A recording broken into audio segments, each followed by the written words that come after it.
in all of this amazing and incredible information that may well prove to you that aliens have visited this planet. And yet, if you like watching Doctor Who, and I think most people at one time or another have got captured by it, the creator of that show, and certainly the man who brought it back to your screens more recently, Russell Davies, believes absolutely in a thing called a wormhole. Now, some people think it may well be a black hole, and that if you vanish into a black hole, you can come out of another wormhole or black hole on the other side of the universe, so that travelling long distances will not take 1,000 years or 5,000 years. It could be much, much, much quicker. The whole idea of the TARDIS in Doctor Who is based precisely on that idea of time travel. And it's something that's fascinated you and possibly explains the Bermuda Triangle and also the Dragon's Triangle. It's something that you've kind of been fascinated with. I think it's very interesting. For me, it's one of the most important things when you talk about aliens having ever visited this planet. I think the existence of wormholes, black holes, white holes, whichever facilitates time travel, essentially, is the most important thing, and whether that can have happened. Because if you think humans have been on the planet for, what, just a couple of 100,000 years, if you believe science. Yeah. And yet the universe and our planet alone is something like 4.5 billion years old. That's right. We've been here for about 630 million years, which is, it sounds like a really long time, but in the grand scheme of things, it actually isn't. Well, if aliens or extraterrestrial beings have visited this planet before, then clearly just the sheer distance of our own galaxy, which they would have to travel if they were in our own galaxy, which we think they're not, if they were, there is not the time for them to get here in the time we've been on this planet. Right. So I think it's really important to imagine that there could be these things such as wormholes. And let's face it, Einstein's theory of relativity actually allows for this theory. He came up with this theory pretty much as I understand it. And so he believed in it. And if they do exist, then it means that extraterrestrial beings could have travelled here at any point, maybe before humans were even here, but from vast, vast distances away. And that is really, really important. It's one of the most important mechanisms. I know Stephen Hawking believes that wormholes are the way to travel across the galaxies. Yeah. And he completely believes it. He thinks it's more than just a theory. Just at this stage in human development, we are not there technologically to be able to prove it one way or another, because we can't get to these things that we can see through telescope. That's right. It's certainly theoretically possible, but that's it. It's whether we can prove that they exist, and then whether we can find a way of actually utilising them if they do exist, and to do it in a safe way. Yeah, for sure. And also, if these are routes that are regularly being used by people visiting this planet already, and because that would explain how on a telescope people have seen spacecraft, and then it vanishes off the screen, and you think, well, it can't have vanished off the screen because we're monitoring this thing, and now it's gone. Did it vanish into a wormhole? Or do they have a mechanism to be able to create their own wormhole? Exactly, yeah. It's really, really interesting, because also, I don't know if you're aware, but time itself actually happens at a different rate depending on how far away you are from the Earth. Right. So if you were looking at a clock, for example, many, many hundreds of thousands of light years away, the time there would actually be moving slower, I think, than it does on Earth. And if you were looking at it through a wormhole, then it wouldn't, but in actual fact, outside of the wormhole, it would. So if you could travel through the wormhole and get there, you would, in effect, arrive at a different time than you would. It's complicated, isn't it? But hence the whole Doctor Who idea. Well, exactly, You go through the wormhole and you don't necessarily arrive in the same century or decade that you left. Yeah, because theoretically you wouldn't. Right. You'd actually arrive at a different time because of the fact that time moves at a different rate there. I'd say. So you would arrive at a different time. So that's I believe that would be travelling into the future, which means that it's theoretically possible to travel into the future, which I find absolutely baffling. Right. Because how can you travel to something that hasn't happened yet? But it has somewhere else. But it has somewhere else, exactly. It is. We could talk about this all night, but we got so much more to tell you. Now, television programs have always been fascinated by anything to do with aliens. But when you get a disclosure like this on a television show as well thought of as Nightline, this is quite amazing.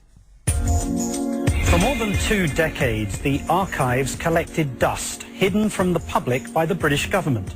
some 4,500 pages of documents detailing UFO eyewitness accounts that defense officials recorded and in some cases investigated.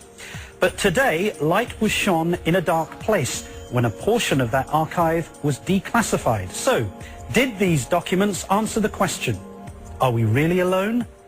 Nick Watt now reports. Lieutenant Milton Torres was ordered to keep silent about what happened. Today, we learned the details. May 20th, 1957, he scrambled his Sabre jet from a base in England with orders to arm all weapons, fire on sight. Before he could fire, the erratic, bright blip on his radar simply disappeared. April 1991, an Italian airline pilot approaching Heathrow saw a craft he described as light brown, similar to a missile. He shouted to his co-pilot, "Look out, look out!" The British government investigated this near miss, but came up with nothing. There are some cases, and it's about 5%, that can't be explained. They are genuine unknowns. 11,000 UFO sightings have been reported in Britain since 1959. Records of every one are kept here in the vast National Archive. Only now are the details being revealed. Conspiracy theories have already started, suggesting, for example, that this is a whitewash, that this is disinformation. I don't think the ministry has revealed everything by any means. The facts are too disturbing for the majority of the populace. Some of them actually have bases and have had bases on planet Earth for maybe thousands of years. Ridicule is the principal tool used to discredit the subject. But, says Good, the time has come. The policy of our governments has changed, and releasing these files is key. The official agenda is, I've been told on both sides of the Atlantic, is that gradual disclosure has to be the way, and my instinct tells me that disclosure process has begun. Something's being tracked, flew off in the direction of Basildon. We're being primed, and when we're deemed ready to handle the unsettling truth of aliens among us, then all will be revealed. Have we been attacked? I think there is a conflict situation. Very noisy. Interesting. I'm Nick Watt for Nightline in London. Now, I think most of you have heard of NASA, you know, the world's biggest and most sophisticated organization dealing with space travel. Now, it's one thing when a man in the street says, "I've seen an object in the sky I can't explain." How do you explain it when all of the scientists monitoring a mission at NASA all see the same thing? This is amazing. Listen and learn.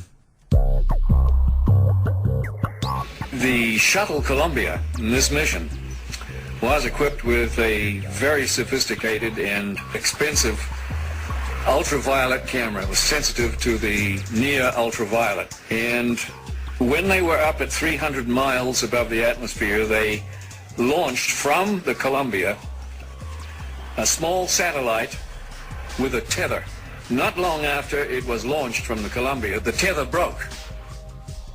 We'll record steadily the whole break and coil back to the tether. Copy, Claude. Here we go. Again, this is a view of the satellite. Well, if it had to break, it did it in the right place. And you see on this astonishing film, you see the satellite go drifting far astern of this orbiting Columbia.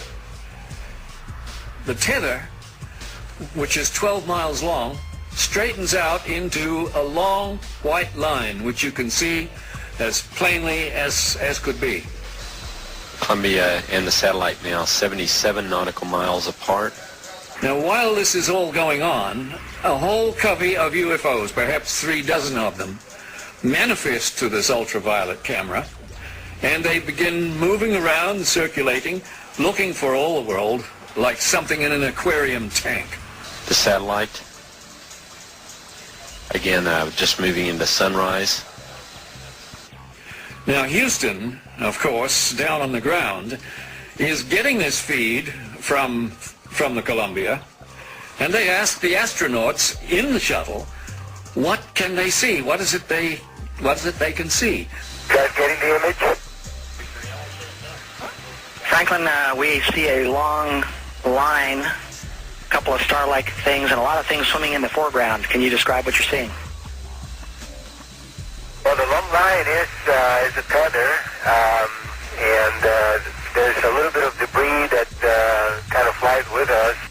It is like a brilliant white bar. It looks like a neon sign, and it's 12 miles long. Now what this does is give you a sort of cosmic ruler by which you can get an idea and an estimate of the diameter of the UFOs that are flitting around down there. Now when you see them go behind the tether, that means that you can use that tether like a ruler to measure their diameter. And those things that are down there going behind the tether are between 2 and 3 nautical miles in diameter. One of the things you see over and over again is you see UFOs materialize into the ultraviolet while you watch. You see them come from out of nowhere to the point where they are returning a response to the camera. You also see them dematerialize while you have them under observation. There's 2 of the central things that have gone on with UFOs since day one: materialization and dematerialization. It's going on in this film 300 miles above the Earth, photographed by your government with your astronauts superintending the whole thing. Completely unzoomed, and you see the full extent of the tether. Alien Jesus 2. The Jesus Seed on Metro. Alan Robson with you, and Paolo from the Night Owls team. Another one of our investigations to try and give you just some of the proof that's out there. Now, one thing that is commonly heard of in the United States and all over the world, people claiming to be abducted by aliens. So, they've regressed this person back to the time they were abducted. Listen to what happens. Now remember, this person is completely out of it. And yet you are hearing exactly what happened to them when they were abducted by aliens.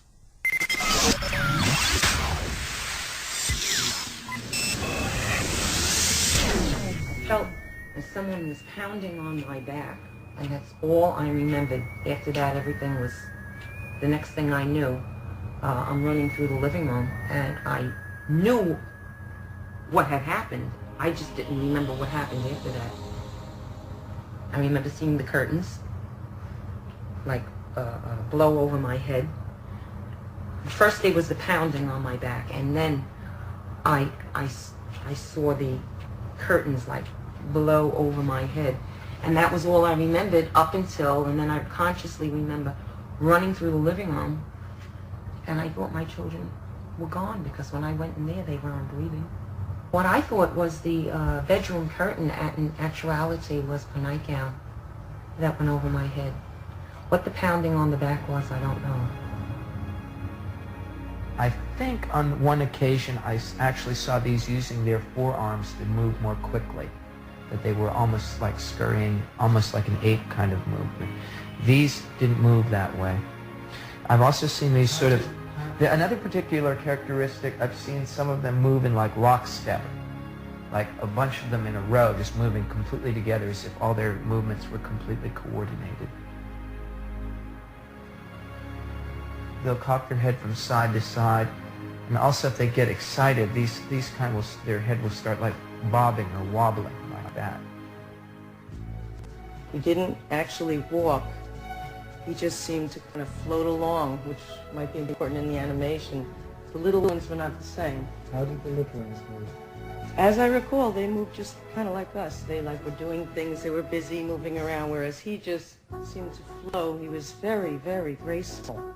And they were not particularly graceful. They were more like little dentist workers or something. The one thing that very clear in every regression, a terrible pain in my right nostril. And I believe what they did was they put an implant in, which eventually came out because I had a hole in my right nostril that bled for about 6 months when I was 12, which was my only physical evidence. And then someone, one of them, comes over to me with this thing that looks like a pick, a dental pick. Mm-hmm. A pick. And he looks at me straight in the eyes. Those eyes. Do you know that they look wet? They look wet. Mm-hmm. What are they going to do? And he comes closer with his instrument and he's putting it up my nose. Oh, he's hurting me. Okay, now we're going to turn that pain down very quickly. Just very quick, and now it's gone.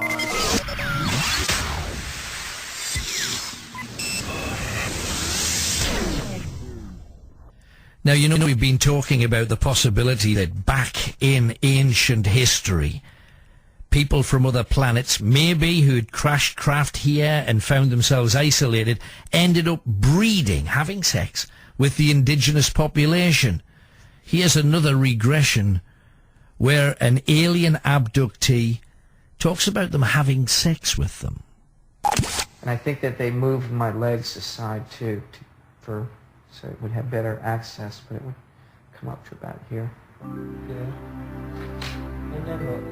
Well, then I didn't, as I said, I couldn't see anything else. It was just there, and I suddenly felt like a pressure sensation in around my kidneys, and then like a moment later, I didn't feel any excitement or it didn't feel sexual at all. Just in the next moment, I had that sort of tender feeling that one has after one has had an ejaculation.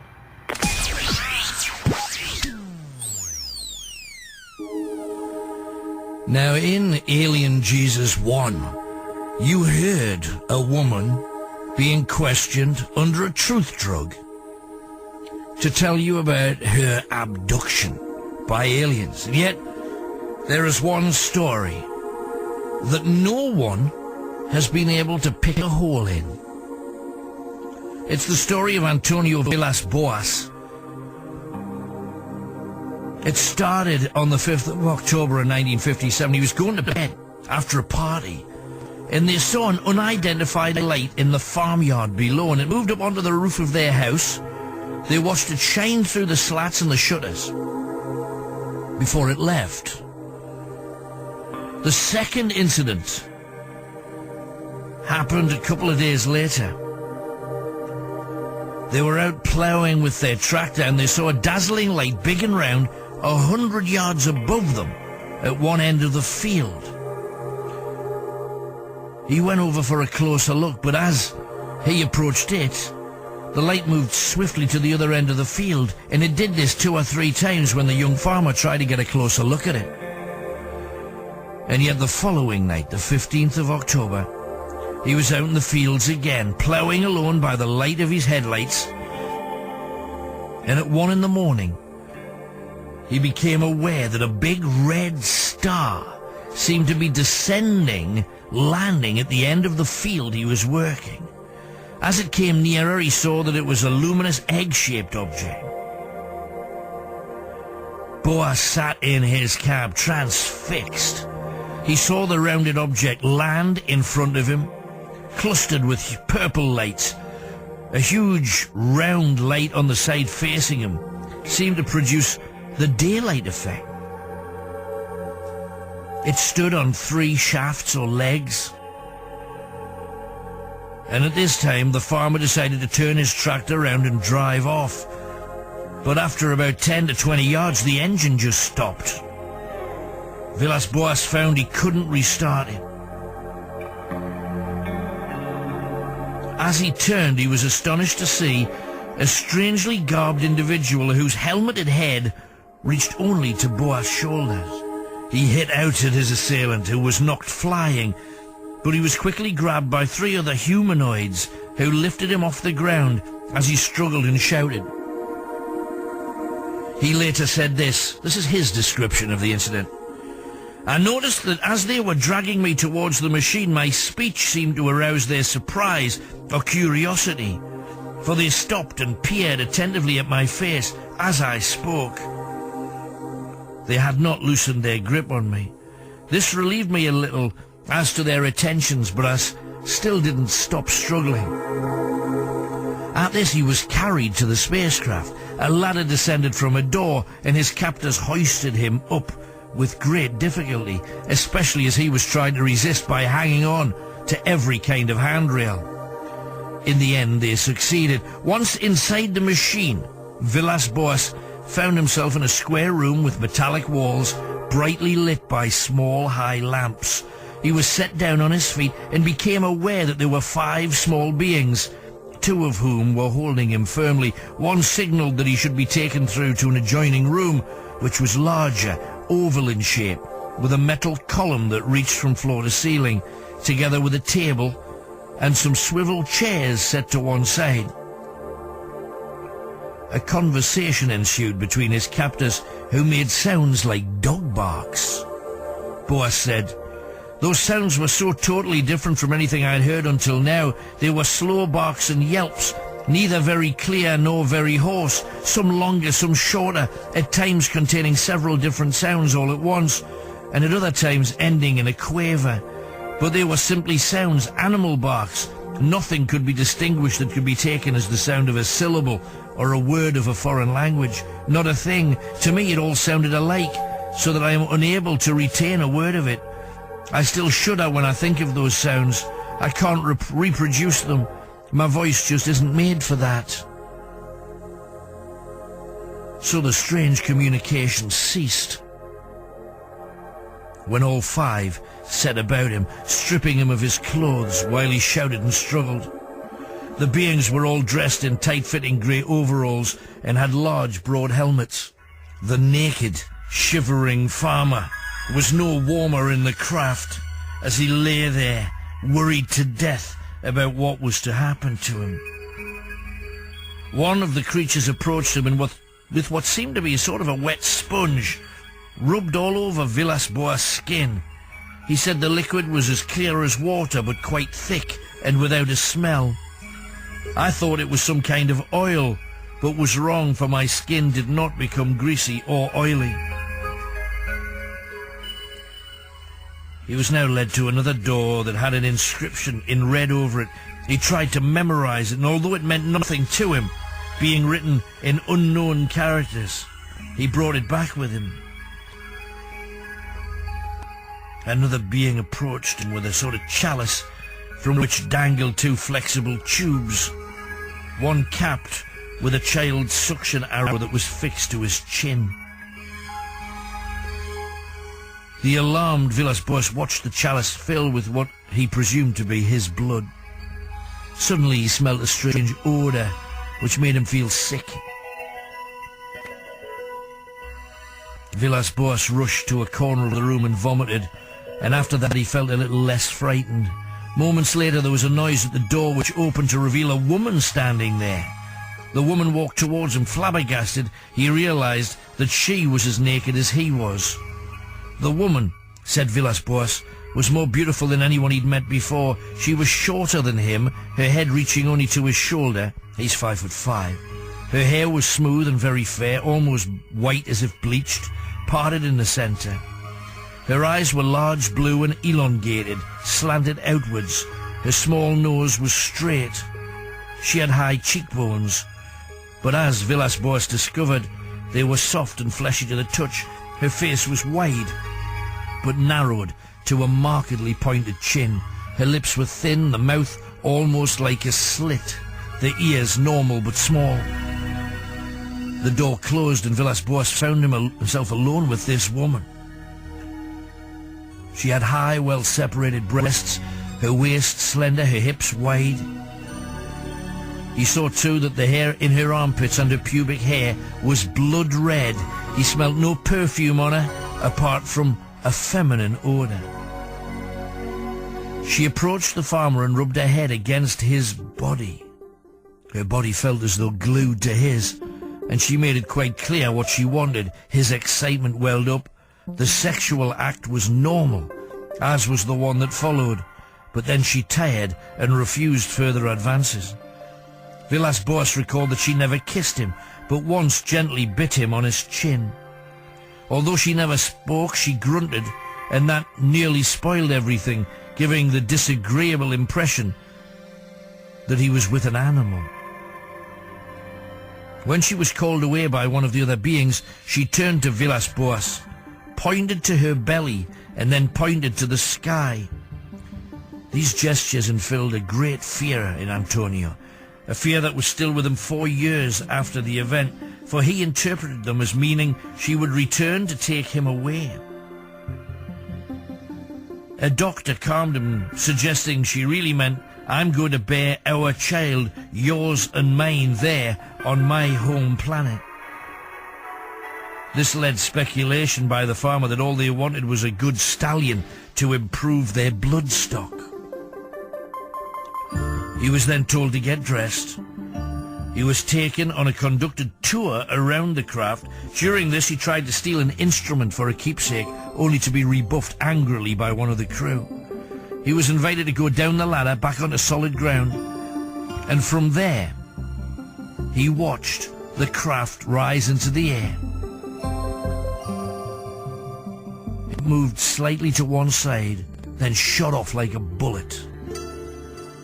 He returned home hungry, weakened by a spell of vomiting, and suffering from radiation poisoning. Yet there was nowhere within 500 miles of where he lived where he could ever have suffered radiation poisoning at all.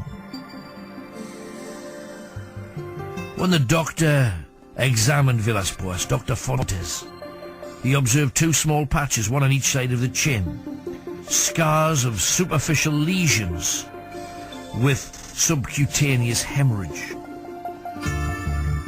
Once this was brought to the attention of the authorities, he was heavily interrogated. At times it bordered on harsh and cruel treatment, just short of physical violence, because the powers that be did not want to believe in aliens. And yet all the way through, Villas Boas never veered from his original story in any detail. If this story is true, it may well be that somewhere out there in the universe there's a strange child or strange children that maybe are being prepared to return here to Earth.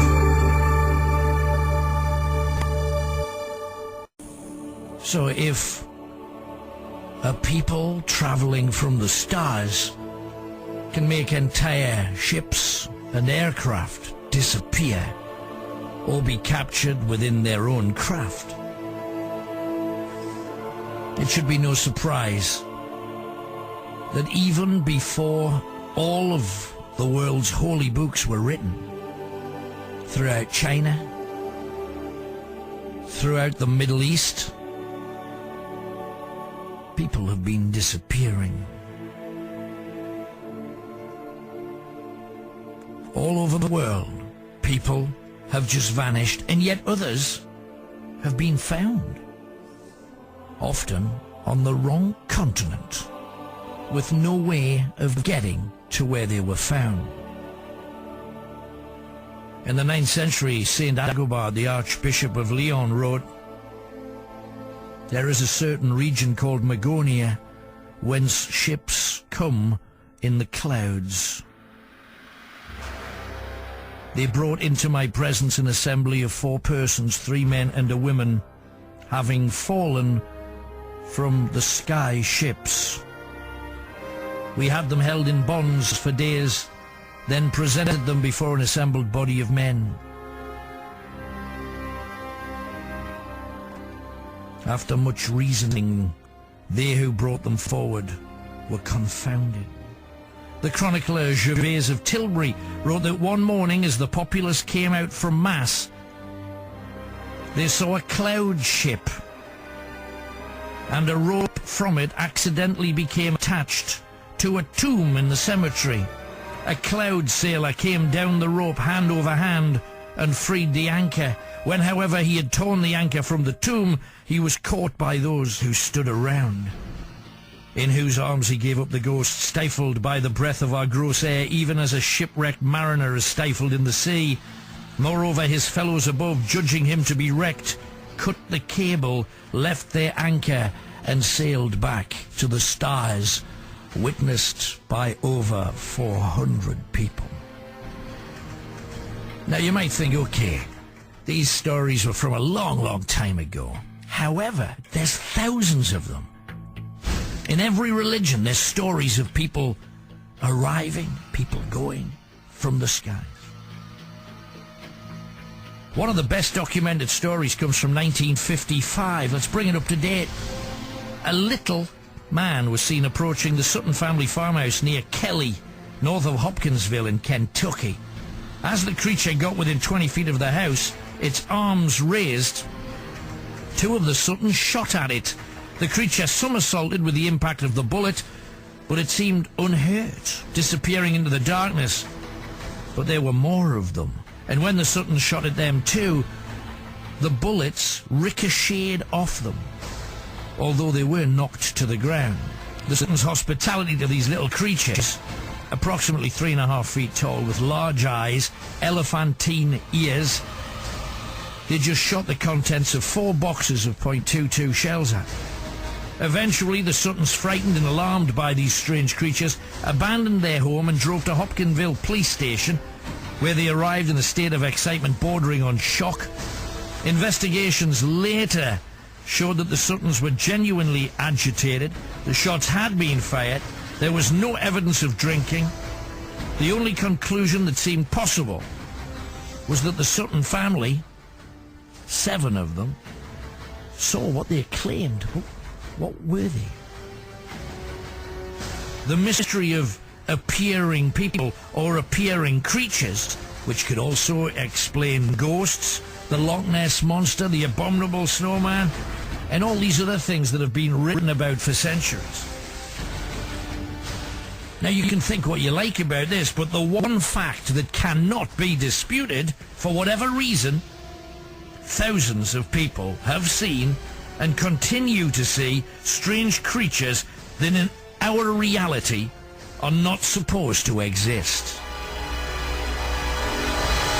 So what is the truth behind the phenomenon of mysterious disappearances, or appearances for that matter? Who or what are the abductors? They've been disappearing mysteriously since the beginning of time. Now, depending who you talk to, gods are blamed, demons, fairies, spirits, ghosts, UFOs. They seem to be picking up and setting down people at random, or picking people or things up and not returning them at all. On the 5th of November 1975, Travis Walton, who was a forester, and his 5 workmates were driving to work near Snowflake in Arizona, when they suddenly saw a bright light hovering over their truck. As the driver, Mike Rogers, stopped the car, Travis felt an extraordinary compulsion to move towards the light. He jumped out of the wagon, he rushed towards it. There was a sudden flash of light, and Travis hit the ground. Terrified, the others drove off at speed. But when they calmed down, they returned to the same spot and investigated a thorough search. And then the authorities came in and they searched for 5 days. Suspicion naturally fell on the 5 friends, but their distress seemed completely genuine, and their story held up even under close questioning, and each one took a lie detector. 5 days later, a confused and shaky Walton appeared in Heber, a small town close to Snowflake. His story tallied with that of his friends, but he added some amazing details. The beam of light that had knocked him unconscious then somehow drew him up into a spacecraft in which he was examined by fetus-like creatures before being dumped in Heber. The 1980s saw a large number of disappearances, many of them from London. And this was 100 years on from something called the West Ham disappearances, when over 50 people suddenly vanished from East London. One of the first victims, Eliza Carter, who vanished from her home, but later appeared in the street and spoke to some of her school friends. They tried to persuade her to go home to her family, but she said she couldn't. They wouldn't let her. And as they stood there talking to her, there was a very bright light, and she disappeared. Private Jerry Unwin of the American Army disappeared from his barracks. He never signed out. Reappeared the other side of the barracks. Disappeared again. Reappeared. And then vanished from a main reception area. 17 other men saw a very bright light and watched Jerry Unwin disappear. There are so many stories like this. And there's something incredibly exasperating about it. Because they raise questions that we can't answer.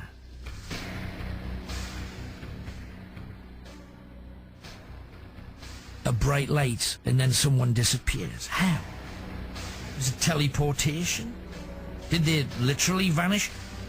Was he transported somewhere invisibly?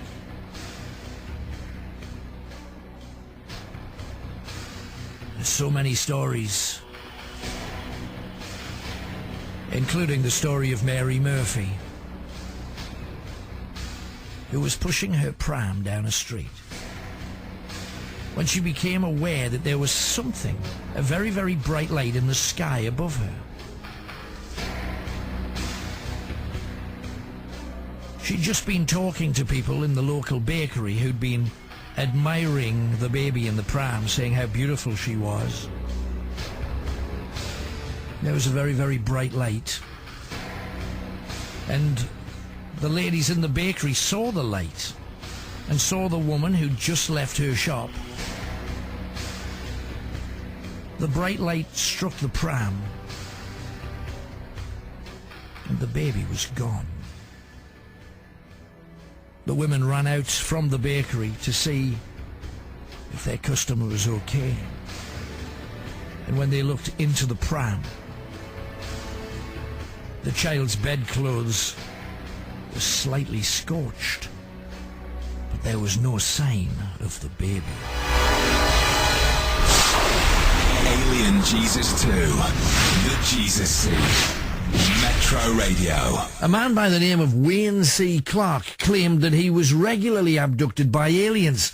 He would wake up the following morning with puncture wounds as if he'd been injected with things. Occasionally cuts sealed together by heat on his legs, arms and upper body. So he decided one night to use a very, very basic recording device by the side of his bed to record the very moment when he was taken.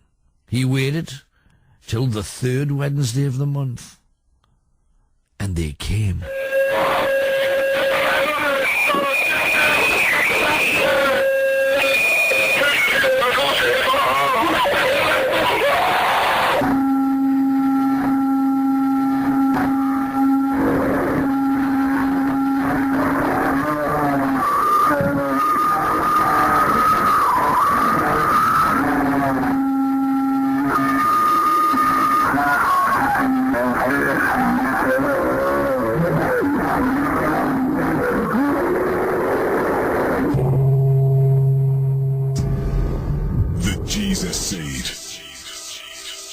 People, animals, and ordinary household objects vanish into thin air. Or they've been missing for weeks and then suddenly appear in the most unlikely of places.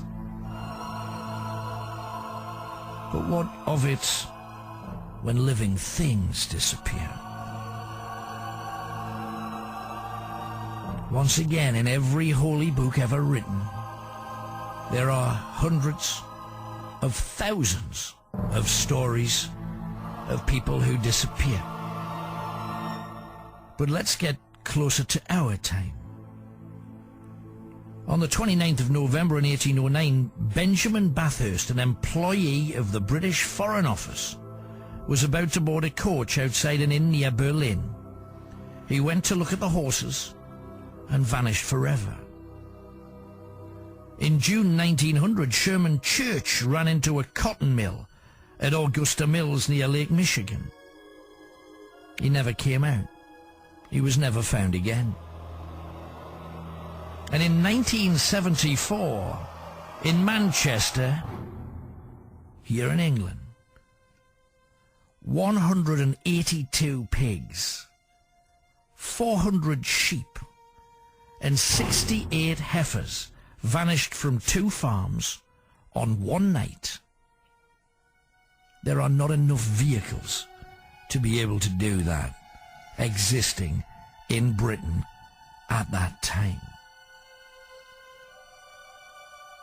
These random and pointless disappearances were placed in a dossier.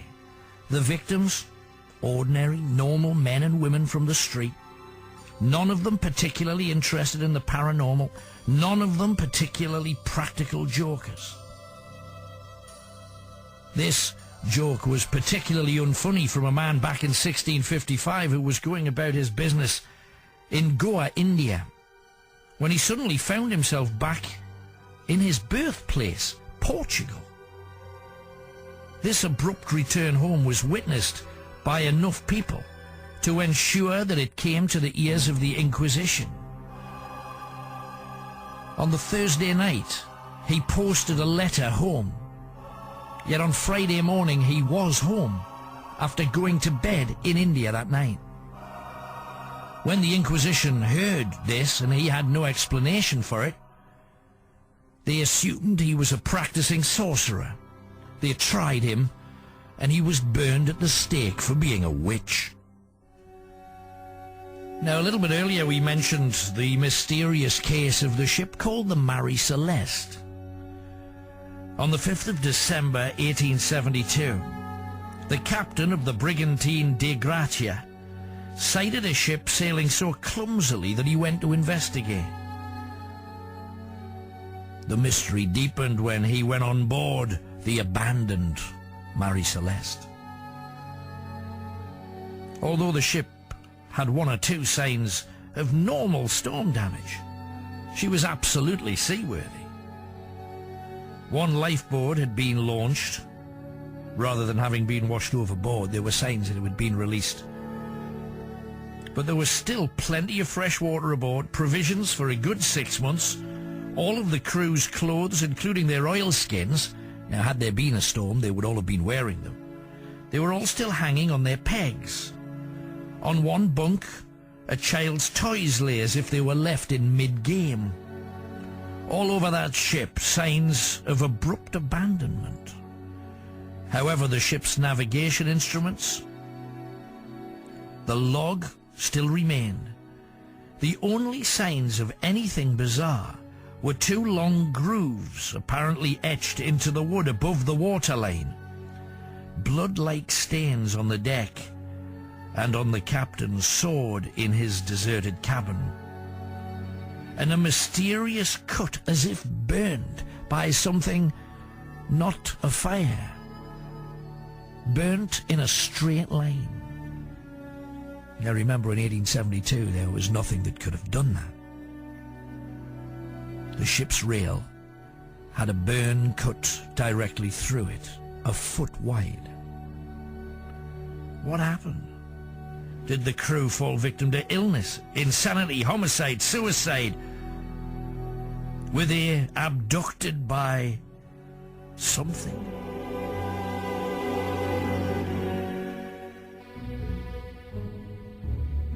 Now, when we talk about strange disappearances, I can understand people saying, well, if these disappearances are all that common, how come nobody famous has ever been taken? Well, many believe that Glenn Miller, the orchestra leader, whose plane was lost during World War II, the body was never recovered, no wreckage from the plane was ever found. and the airwoman Amelia Earhart. There's so many amazing stories. Carlos Diaz was walking home in the early morning of the 4th of January 1975 when he was suddenly paralyzed by a beam of light from above. The atmosphere around him started humming, it was vibrating, and he felt himself being drawn up into the air some 10 feet before losing consciousness. 4 hours later, he found himself lying on the grass by the side of the road. With him, his bag containing his working clothes and newspaper he'd bought earlier that day, yet he disappeared 500 miles away from where he was found. He was taken to hospital. Diaz told a story commonly found. Following his ascent into the sky and a loss of consciousness, he'd been inside a translucent globe in the company of 3 strange creatures, somewhat like men but green in colour, who had painlessly extracted tufts of hair from his head. At the hospital where he was examined, he had lost some hair, removed by a mysterious process without damage to the roots, yet he was 500 miles away.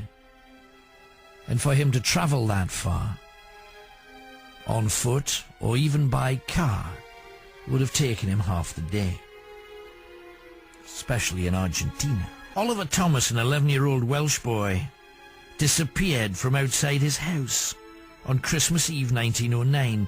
There was a party going on. Oliver stepped out. He was heard to cry for help, and the sound seemed to come from the sky. The whole district was searched.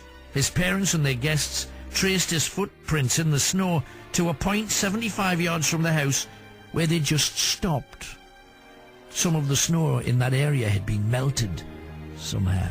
In December 1873, Mr. and Mrs. Cumston, who were asleep in a Bristol hotel when they heard noises, Mr. Cumston stepped out of the bed onto the floor, and the floor seemed open. And he was in the act of falling into a black void when his wife seized hold of him and pulled him back. The hole, the void, then closed and became the floor again. A story told by a Manx woman on the Isle of Man whose babies were given to making strange disappearances shortly after their births. On the first 2 occasions, the disappearances were attended by various noises and disturbances in the house. Soon after her 3rd baby was born, the woman saw it being levitated out of the room by an invisible force. She cried out, and her husband came in and pointed to the baby. But it was a sallow, wrinkled child, not like her own. It lived for a few years, never speaking, never walking, never defecating, never eating. One night she awoke to feel her infant son being pulled from her arms. She screamed, prayed, and pulled him back. She saw a strange light coming from the sky outside her bedroom window. In Glasgow, a man called Alex Clegon had been walking along Govan Road in company with his 2 older brothers. They were first footing, New Year visiting. Then suddenly they turned around and Alex was not with them, and they never saw him again. On New Year's morning 1972, the 2 brothers went first footing again in the vain hope that somehow the brother may return, and they've done this every year since. The brother disappeared and was never seen again. And as always, a strange, glowing light in the sky that could not be explained. Now, for centuries, there have been reports of people suddenly appearing who have no known identity. No, people who they never work out who they actually were. Some of them have been found on the wrong continent, and others speaking in a tongue not of this planet. Now, in November 1988, in Birmingham, bodies were found in the woods. They knew who the 2 people were, but beside the 2 bodies, there was a 3rd unidentified body, and they never found out who it was. No one who's seen the figure can remember having seen the man in life. The dead man had a body in good condition, although some of the internal organs had been removed. He was an entire stranger, and they thought not of the American continent. There are hundreds of examples of the unidentified and mysterious dead. Now you could say, probably explain that by the fact that we live in a ruthless society and people can move from place to place and they can die hundreds of thousands of miles from their home, their family, their friends.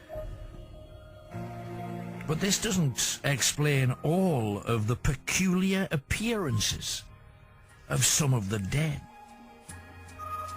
5 wild men and a wild girl were found in Connecticut in January 1888. Between 1904 and 1905, 10 wild men were found in various parts of England, all speaking a language that no one had ever heard before. One of them carrying a book in which there was an unknown and unidentified strange writing. Between 1920 and 1923, 6 people were found wandering near Romford in Essex.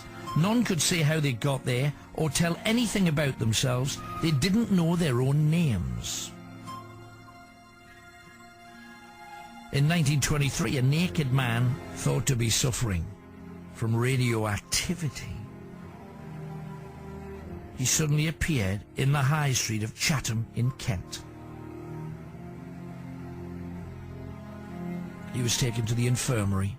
They could never find a way to make him understand any of our languages. Now, the Bible offers a lot of stories of mysterious appearing people, and they call them angels. They're not always winged or bathed in heavenly glows or radioactivity. Often they just seem solidly human in every respect. Take the angels who came to Abraham as he was sitting in the tent door in the heat of the day and told him that his aged wife Sarah would bear a child, even though she was in her 70s. The 3 angels looked like men and behaved like men, even dining with Abraham. Similarly, the 2 angels that came to Lot and told him to gather his family and flee from Sodom in Genesis 19 were clearly in human form. We're told they ate, rested, and took shelter. But they possessed an advanced knowledge of a cataclysm that was about to befall the cities of the plain. And then from the sky, they fired a thunderbolt, a laser beam, that destroyed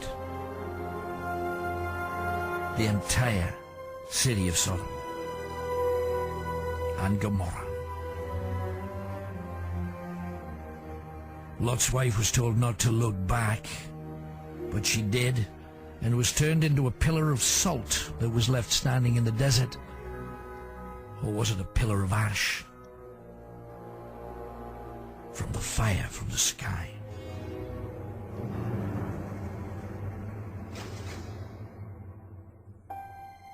Now, for many years, people have talked about how if we went to a planet and were more civilized than they were, we would use them in the same way we use creatures that we capture when we're out in foreign jungles to do tests on, to add to part of our collection. And all over the world there have been reports of unidentified flying objects hovering over herds of cattle. Farmers were warned even to bring their livestock in at night in Australia, New Zealand, America, and some parts of the United Kingdom. Some farmers even took pot shots at these strange things, observing their animals. There have even been cases of phantom rustlers. In 1974, UFOs were landing and mutilating cattle. There were 80 reports around Dayton, Ohio, of flashing UFOs, and one woman claimed hysterically that she had witnessed a UFO landing, killing 2 of the cows and dragging them into the craft. Within 3 months, North Dakota, Minnesota, Mississippi, Pennsylvania, Iowa, Missouri, Arkansas, Nebraska, and Illinois all had reported over 200 cases each from farmers who are used to being out there at night and know the difference between a light in the sky and a UFO. Ears, eyes, lips, udders and tails would be removed, and occasionally internal organs surgically extracted. A purposeful, some would say ritualistic manner.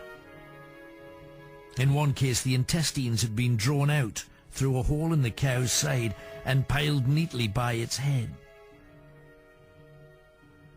One of the most sinister parts of this, no one ever found a single footprint next to any of these creatures. Evidently, gangs of mad airborne butchers or surgeons were out there. The press had a field day, reveling in the gory descriptions, stoking up paranoia, even hinting at secret human sacrifices. Some claimed they were being threatened by Satanists, but Satanists, apart from the occasional chicken, have never ever gone for cattle, sheep, pigs. Over 400 cases. Blood was taken. The draining of blood, in some cases totally from a cow. Impossible to do without leaving huge stains on the ground, and none were ever found.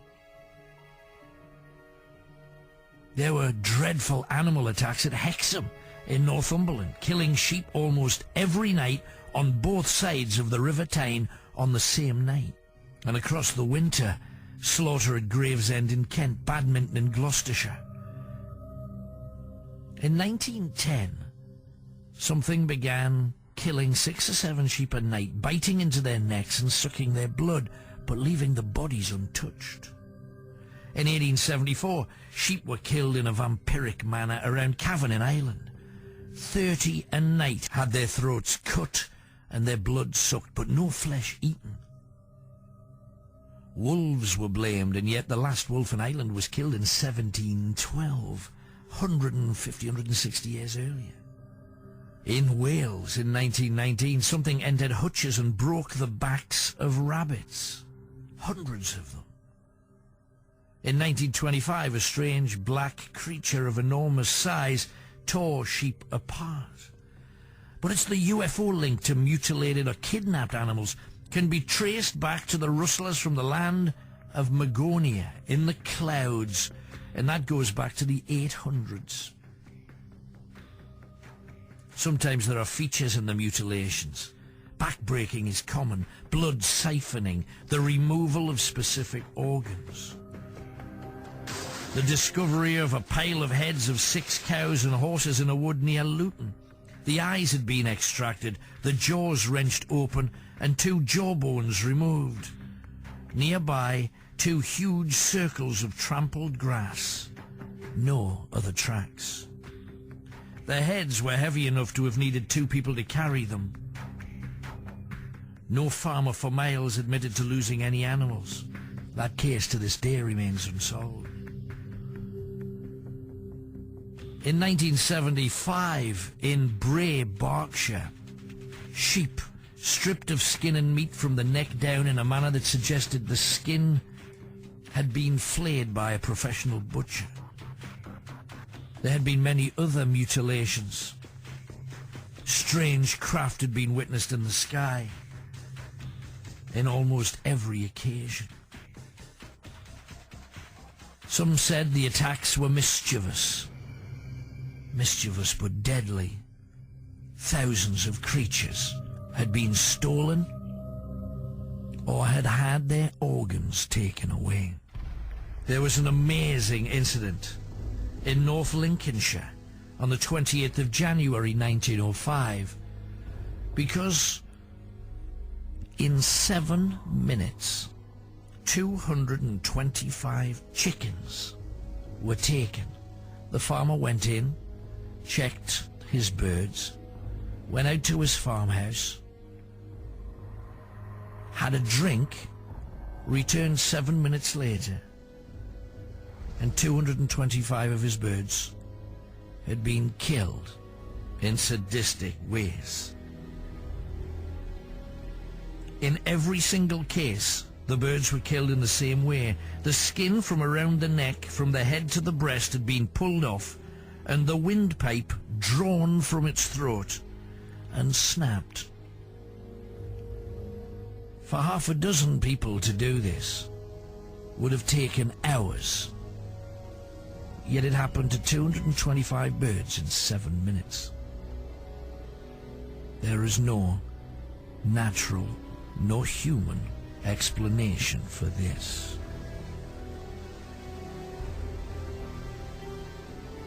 Were the people from the skies carrying out experiments?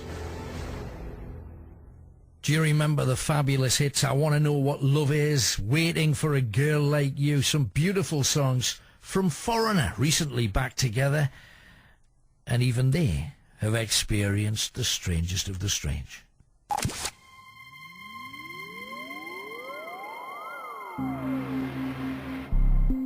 I've seen a few UFOs. Yeah?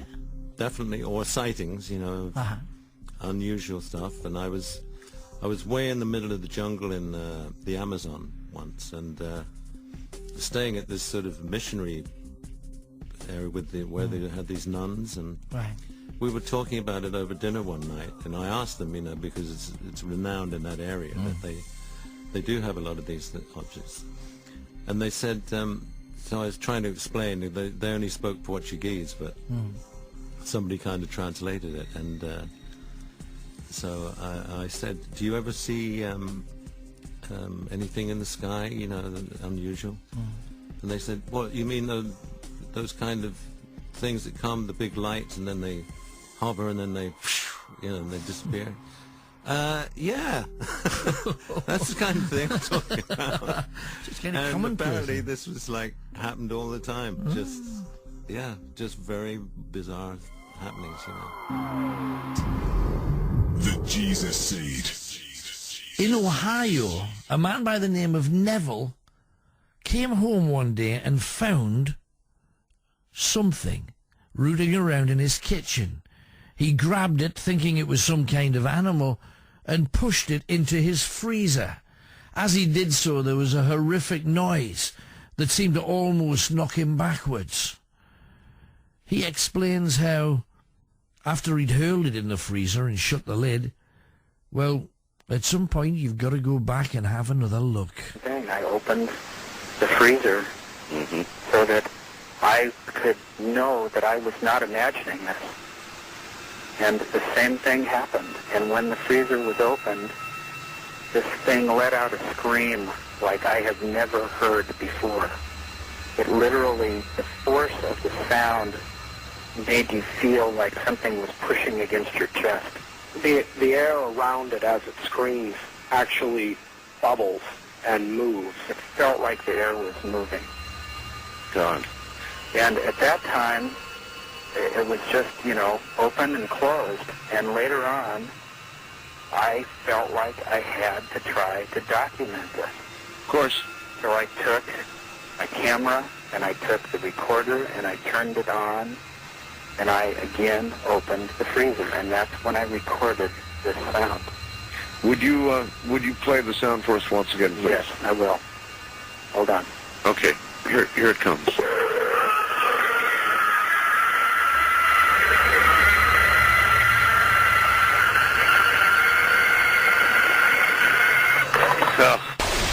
Alien Jesus 2. The Jesus Seed. Metro Radio. I think because technology has moved on in the way that it has, perhaps it's only now that we can fully realize the potential. The chances are aliens have visited this planet. And a few people have made the point that had we even broached this subject in years gone by, we would have been laughed at. But not now. If we were having this TED meeting in our grandparents' day, that might not be so big a claim. In 1920, for example, you weren't allowed to drink. If you were a woman, you weren't allowed to vote. And if you looked up at the stars in the Milky Way on a summer night, what you saw was thought to be the entire universe. In fact, the head of Harvard's observatory back then gave a great debate in which he argued that the Milky Way galaxy was the entire universe. Harvard was wrong big time. Of course, we know today that galaxies extend far beyond our own galaxy. We can see all the way out to the edge of the observable universe, all the way back in time, almost to the moment of the Big Bang itself. We can see across the entire spectrum of light, revealing worlds that had previously been invisible. We see these magnificent star nurseries where nature has somehow arranged for just the right numbers and just the right sizes of stars to be born for life to arise. We see alien worlds. We see alien solar systems, 300 now and still counting, and they're not like us. We see black holes at the heart of our galaxy in the Milky Way and elsewhere in the universe where time itself seems to stand still. So many famous people now. John Lennon believed absolutely in aliens. He claimed that he had seen craft and that he'd also been given some information from people in the American government who wanted to get involved with Lennon himself, that aliens existed. And he told many people that he had been given absolute proof from people within the government. This is rising star band Esoterica talking about their experience. Me and some friends were on holiday in Faliraki. Right. Lovely. Yeah. Avoiding the sun. Avoiding getting stabbed or something. We were walking back from a club along the beach. Must have been, say, 2 in the morning, or probably later than that, probably 3 in the morning. It was kind of just about getting light. We kind of sat down on the beach for a bit, just kind of decided watch the sunrise or something. Sitting there, massive fireball meteor thing, still don't know what it was, flew over us right along the strip of the beach, like way up in the sky, and it just went on and on and on and on, stream of smoke behind it. It wasn't a plane or anything. Right. And the next day we tried to look in newspapers, look on the internet, didn't find anything on it, still haven't found anything on it, and that was my strange experience. What the hell was that? What the hell was it? Yeah, we were expecting the end of the earth or something, but it never happened. So. It's like that moment in Independence Day when she's in the tunnel trying to leave the city, you know, the cars start tipping up and down. You'd be looking around to see if all the hotels were going down. Alan Robson with you. At the present moment I'm standing in the Vatican City Square, St. Peter's Square, surrounded by pilgrims who've travelled across the world because of what they've been told since they were children, what they've been taught, the things that the church has told them to repeat every single time they go to church. Directly, many argue, brainwashing them to believe for all of their life. And why would any church want them to do that? So that every week they're putting money on the collection plate, raising money for their churches. Where does that money go? Does it maintain the churches when the church is the richest organisation on earth? There is no organisation richer than the faith systems. So if they've already got all of that money, why do they need more? Why are they asking for more? When a church has a leaky roof, why doesn't the church pay for it if it is that rich? And it is that rich. Because it wants to keep the money. It wants to keep the power, especially the power over you. Now, if you have a very, very strong belief, I think tonight's show will have questioned that 1,000 times over. And it's a good thing.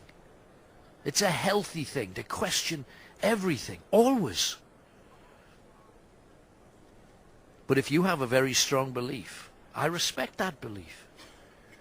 But I think it is better to have a belief when you know all of the facts than to just blindly follow, because then you will be manipulated.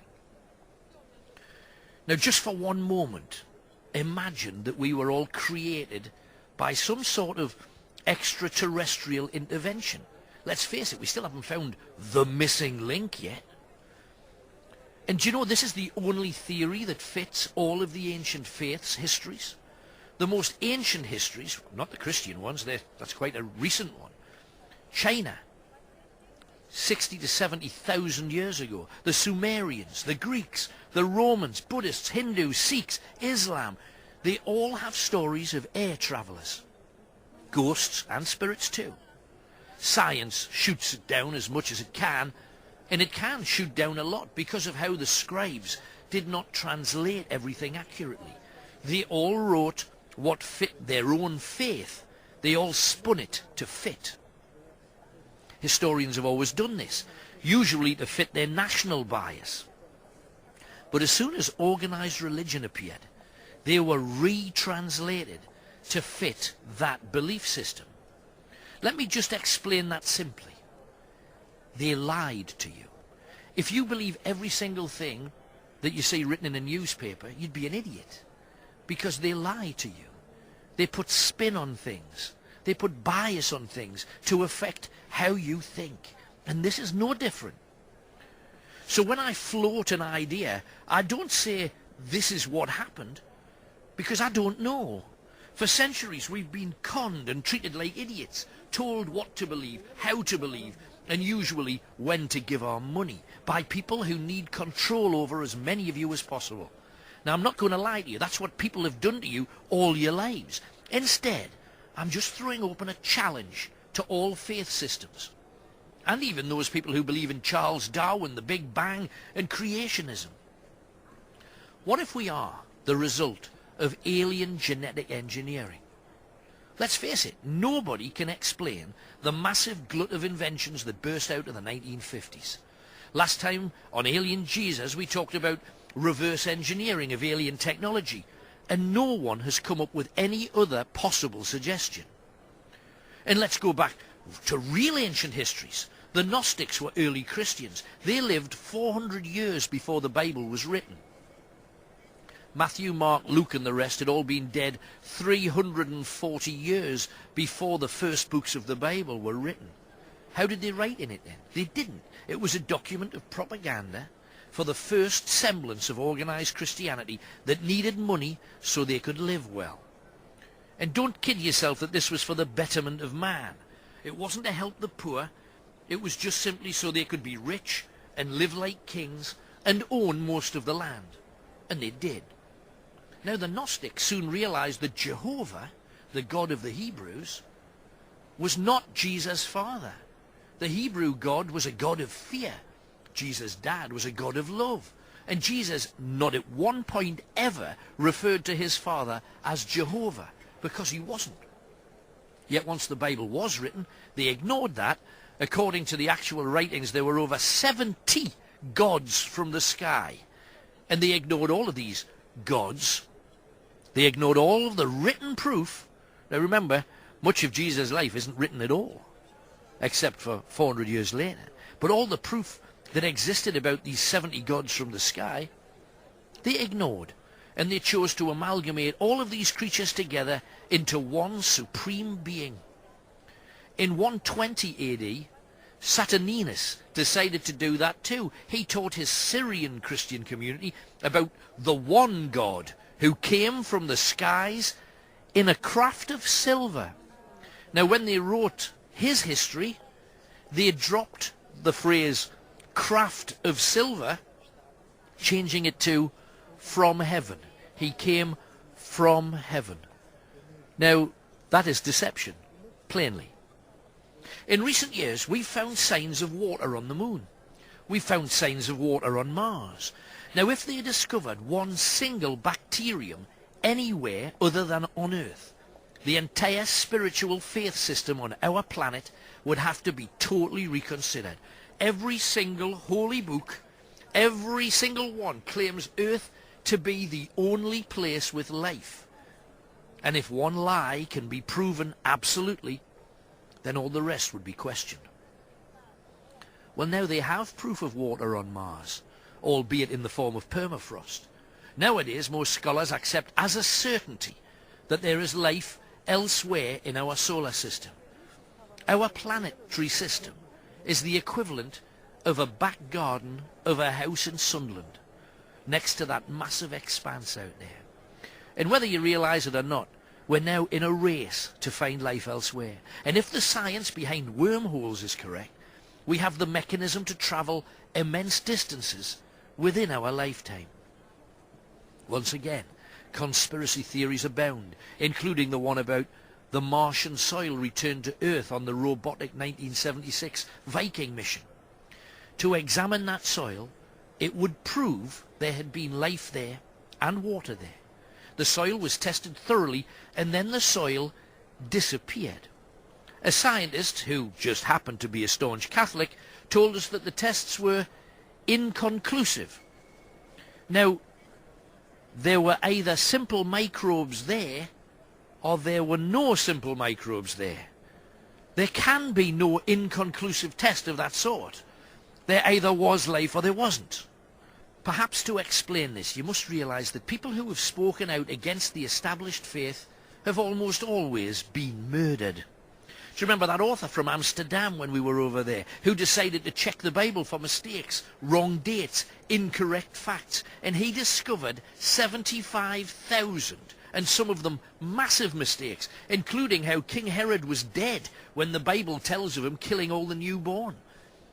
He was about to release that book to a publisher, and the day before he was killed, and both copies of his manuscript were destroyed. Truth bringers seem always to be wiped out, probably to cover all of the mistruths and deliberately distorted facts in a massive organised plot to misinform people and lie. All of the holy books that were given by the faiths to guide all of mankind have been altered to hide the real truth. Even the name of our planet Earth. Earth means planet, so we live on planet. The cosmic name, do you know the cosmic name of the place you live? It's Shan. We've got to face the awful truth that we, the people of this planet, have been tricked into believing lies told to us by humans claiming to represent a God who may well not exist. And as I say, if you are fervently religious, I mean you no offence, but I must question everything. You keep believing in what you truly believe in. For if you do believe that God exists in your heart. In an ancient Chinese story where the Holy One sacrificed his son to save the world, do you recognize that story? 25,000 years before Christianity, that story was told. The Christians pinched it. Which person, entity, God, alien, would let his son die as a sacrifice to evil people who would continue to be evil? They just wouldn't. What example does that set other than encouraging bad people to be bad? I know what I'm going to say will be unpopular. Jesus did not exist. His name was Isu Emmanuel, and that means God with us, a name that had been given to those who came from the sky. They were Isu Emmanuel, the God with us. Isu became Jesus 400 years later after he died or returned to the stars. Adam and Eve, according to dates given in the Bible and on scrolls, were on earth 12,000 years before Christ. But there's proof of literally thousands of other human beings existing 38,000 years before that. So Adam and Eve could not possibly have been the first people on the planet. I'm not a professor, but on scratching the surface, I can still tell that it's patently obvious we've all been conned. All around me, I see rich faiths with their priests, imams and rabbis, representatives of their faith on earth, with plenty reasons to maintain their positions as leaders of their communities and hold on to that power. The church, the world's richest organizations, if they were found out not to be real, apart from people feeling stupid, cheated and angry, they would be bankrupted and the people would tear them down. You don't have to believe any of this, but I ask you to consider for 1 minute, what if that was Jesus' seed? Alien Jesus 2. Good night. May your God go with you, and I wish you well.